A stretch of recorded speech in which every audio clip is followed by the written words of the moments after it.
acne, so it can be a little bit confusing. Don't make your skin big Spanish.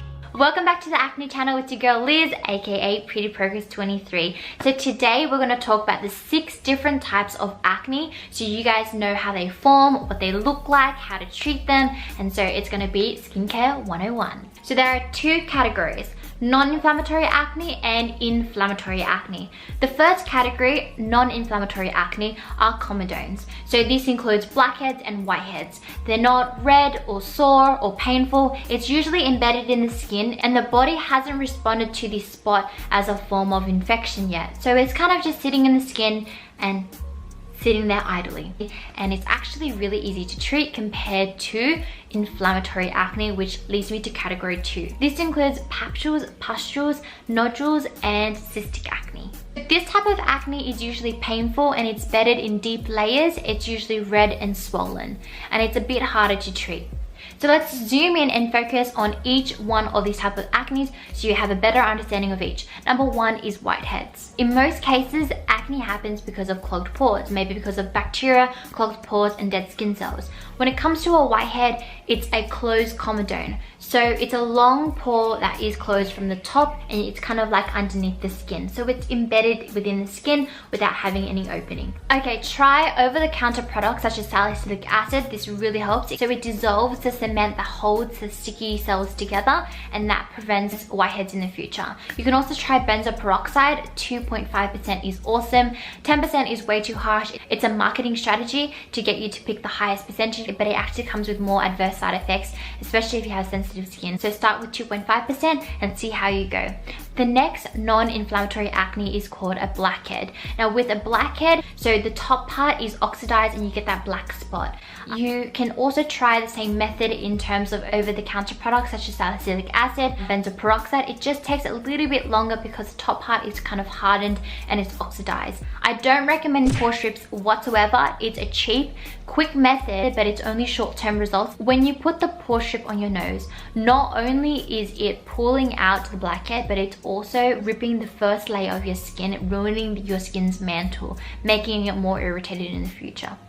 And because you're getting rid of your excess oils as well as your natural oils, your skin is going to be like, oh my god, where's my natural oils? Oh, I need to reproduce it. And that's when your oil glands go into overdrive. So steer away from pore strips and take a chemical exfoliant instead. That helps gently remove the clogged pores and your dead skin cells. So I highly recommend that. You can also try to use facial cleansers with a silicone nub and just gently go across your nose. I don't really recommend using like walnut scrubs or you know, ones that are irregular, because it can create micro tears in your skin. So steer clear of that and stick with more gentle methods. So now on to the inflammatory acne, which leads us to the 4 remaining type of acne. The first one is called papules. So the contents of your blocked pore is kind of spilled out to the surface and it's creating that red inflamed skin.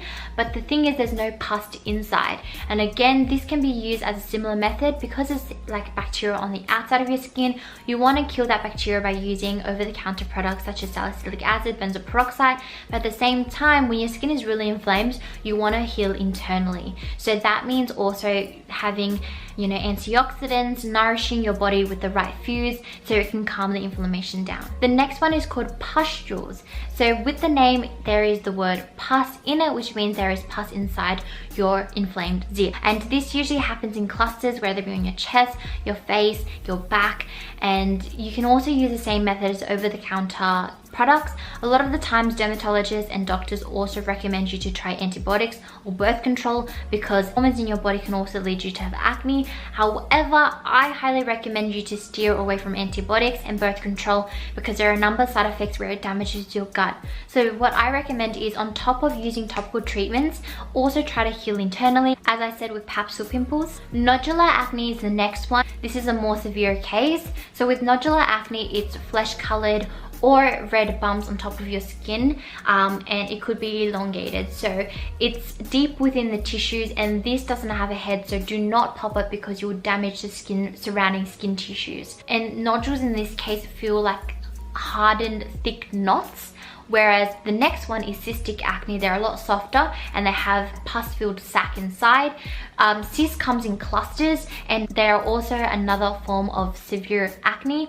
It is larger in size compared to the first two that I was talking about in the inflammatory acne category. Cystic acne and nodular acne is really hard to treat. Sometimes people get steroids injected in those spots for the inflammation to calm down, but it is a long process where I highly recommend you to heal holistically. Because nodular acne and cystic acne is on the deeper layers of your skin, topical treatments such as benzoyl peroxide, salicylic acid might not work as effectively as it would for surface level pimples. And when I mean by holistic approaches, that means changing your lifestyle in many different ways. Having adequate sleep. Your skin heals its best at night. If you're staying up late, it's only going to spike your stress levels, and as a result of those stress levels, you're going to produce excess sebum, which leads to a greater chance of clogged pores and inflamed skin. I also recommend you to up your water intake. Hydration is so important. Not only can you keep your skin hydrated topically, but also internally.